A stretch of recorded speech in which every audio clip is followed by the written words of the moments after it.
Day, a day for all mankind to celebrate, PieDay. Well, today, as for all math YouTubers, today we are now going to be talking about pi. Not. Today, we are going to talk about one of the known drafters of the numerical cosmos, the square root of pi. The square root of pi crops up in many weird places. Okay, you know how to organize, how many ways can you organize one book on the shelf? So let's say book A. Now how many ways can you organize two books? Then you have A, B, B, A. There are two. How many ways can you organize three?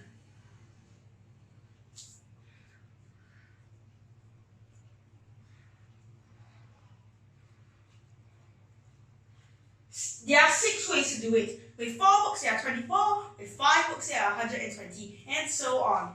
This function is called the factorial function.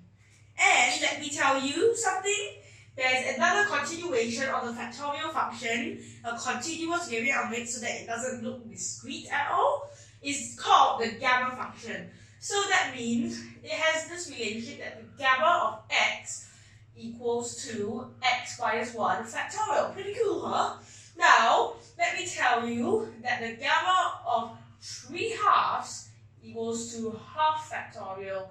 So that means the gamma of 3 halves equals to the square root of pi. Pretty cool, huh? Well, that's interesting and a nice equation to share with your math nerdy friends. Now, another place that root pi crops up is in the bell curve. So let's say we get a generic bell curve and then we calculate its area, e to the power negative x squared dx. This time we strip out all the coefficients. Now, what do we get? Surprise, surprise, we get, wow, root pi. Interesting. So e to the power negative x squared, when you integrate it indefinitely, you will get root pi over 2 times the error function. So it's called Earth X. So how can the graph be Earth? Well, I'll tell you why. And it looks like this. There's an asymptote at 1 and an asymptote at negative 1. So, pretty cool, huh? Anyway, this statement occurs in the definition of a mathematician. I don't know who it is, except by Lord Kelvin, but anyway, it says that a mathematician is somebody who thinks this statement is as obvious as 2 plus 2 equals 4. An interesting statement, huh? Yep. Another one is a mathematician is somebody who knows the first half dozen digits of the square root of pi. It begins 1.77245. And does anybody want to be a mathematician? Recognize this statement and memorize the first half dozen digits of the square root of pi. That way you become a doubly great mathematician just by finding out what's the rationale behind this statement and memorizing the first half dozen digits of this.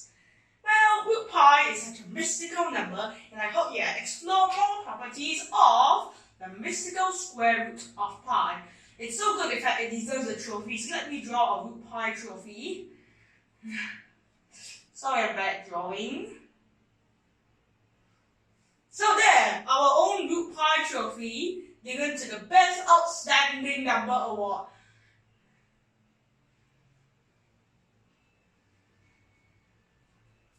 Yep, root pi is the best number. And I hope you will find other lone drafters of the numerical cosmos, and I hope you appreciate this video.